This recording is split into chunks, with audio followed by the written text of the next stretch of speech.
G'day, Stu here from UAVfutures, and today we're going to be actually it's in this hand, we're going to be checking out the LaForge V2. Now for those of you out there who don't know why this is so special, pretty much these are little diversity modules that you can stick inside your goggles, and you can then rock two different antennas, and it's drastically going to improve your FPV footage. You're going to have a much clearer signal, especially some of those more tricky situations where you need a higher gain antenna. So what this review is going to be all about, we're going to be sticking the LaForge V2 into my goggles. I'm going to be taking them out to the field. First we'll have a little look at some of its features and sort of break it down, have a look at what it can do, and then we'll take it out to the field, and I'm going to do some comparisons, or I guess I'm going to give my impressions on what it's like when I'm flying around with it. For a long time I've been using some of the real ACC, so I've got like a clone LaForge in this one. I've got a different type of diversity module in this pair of goggles. So pretty much what I'm going to do in this one, I'm going to take it out and see, is it worth upgrading to a LaForge V2? Does it make a difference getting the premium product, and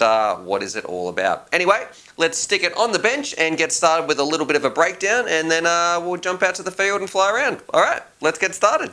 Alrighty, so here they are on the bench, and of course some of the boring parts you get, which is nice. You get some little cables that you need to connect the two up, and you also get a little 45-degree adapter and also a little 90-degree angle adapter. Anyway, let's jump in and have a look at, that stuff's pretty boring. Let's jump in, and first I just want to talk about how these actually work. So what they do, you get your pair of goggles, and they simply install into the receiver bay. So the LaForge one actually goes in this side. They're a little bit hard to get in actually, I find.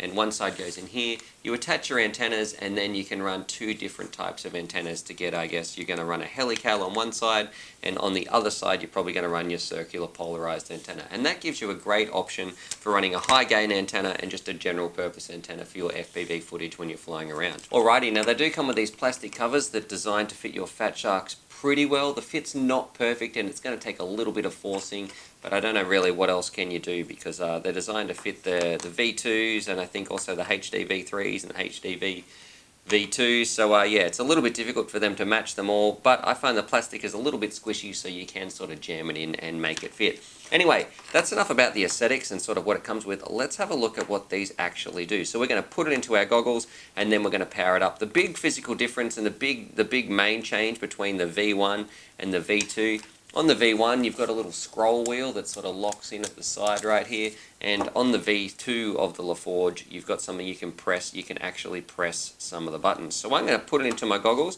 and then we'll take a look at how it works, and then we'll take it out and give it a fly around. Alrighty, so it's installed. Let's power it on. There we go, LaForge V2. I got mine from Phaser FPV. I'll leave a link down below anyway.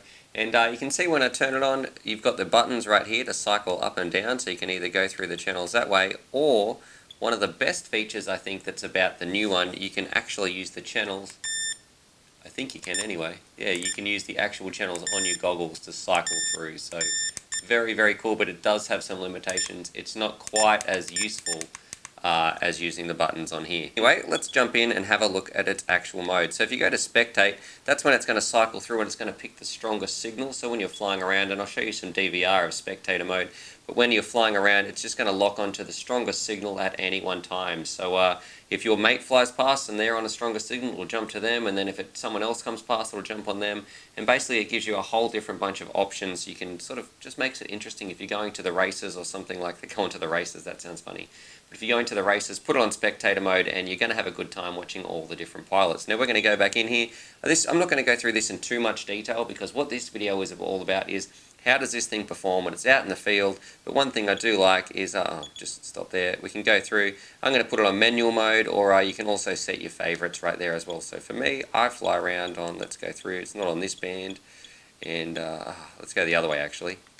Excuse me, so just using the buttons to go up and down, it's a lot quicker than the old style. And there you can see the little love heart above the 7, or hopefully you guys can anyway. That means that that's my favorite channel. I've set that as one of my favorites, so that should be in my menu. So very, very cool little feature. Super easy to use. All we have to do now is attach some antennas. So I've got some antennas somewhere. Where are they? Simply going to screw these on. Like there's one patch on this side, and maybe a helical on this side. I'm going to screw them on, and then we'll be ready to go out. So anyway, that's I guess a very, very brief overview of this little bad boy right here. What we want to do, what it's all about, is the DVR. So let's cut out to the field, test it out, put it through its paces, and see how does this thing actually perform when we're flying around with FPV. Anyway, let's cut to the field in 3, 2, 1, whoop! Alright, down here in the field, I've been flying around all day with my other module, and now I'm just about to switch over to the module, the LaForge V2 Diversity module. So we'll see if I can tell any differences and I guess talk about its footage. Let's do it. Alrighty, so you can see that big bush behind where I was filming. That was where we were crowded in, all trying to take shelter from the heat because it was like 40 degrees Celsius that day. So that was really messing with our reception because there wasn't too many other nice spots we could sit that wasn't right in the middle of the flying field because we wanted to fly around some of these trees. So that's where we were sort of crammed over in that little bush, and that actually messed up with our reception quite a little bit. But we had trouble with all the modules, not just the LaForge V2 on this day. Now flying around, you can see, look, you're getting a fair bit of noise on here. This is the side that it gets really, really bad in.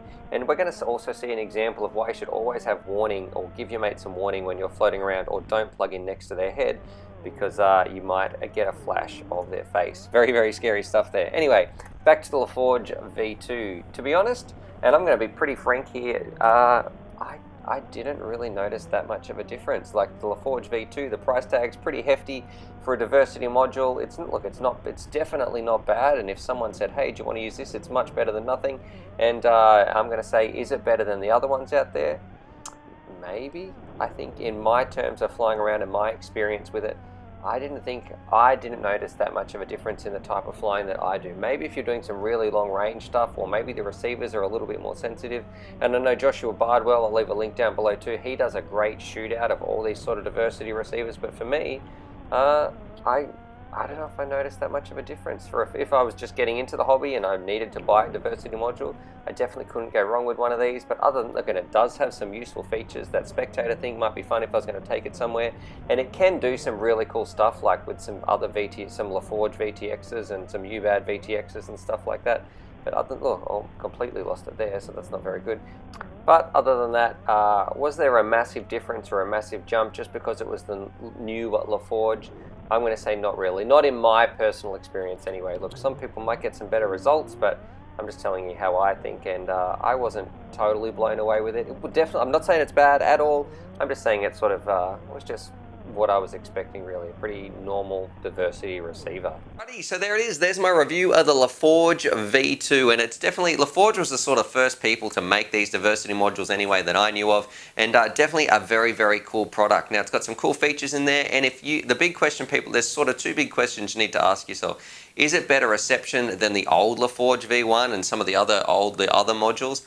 I'm going to say, look, it's not really that much better. I don't know if I could really tell a difference or not in terms of reception. The battery life is definitely better, but if you're out there and you don't have any of the diversity modules, the LaForge V2 is definitely one of the top-notch ones. That's hard to say. Top-notch ones that you can go out and check out, because you're definitely not going to be disappointed anyway, especially with that little bit better battery life and the ability to change it using some of the channels of the actual Fatshark goggles. Anyway, hopefully you guys like that. Definitely big shout out to Phaser FPV for sending this one through, and I'll leave a link down below to where you can get one of these. Subscribe for more FPV related content, and as always, happy flying. Alrighty, so hopefully you guys enjoyed that video. Definitely subscribe if you're new to the channel and check out these videos. And I'm also going to leave a little link here to my Patreon page, because I've got some fantastic Patreon supporters and I like to give back to them as well. So if you want to join the UAVfutures family, there's things like bonus velcro straps, little bundles of FPV goodies and things like that that also get sent out. Anyway, happy flying.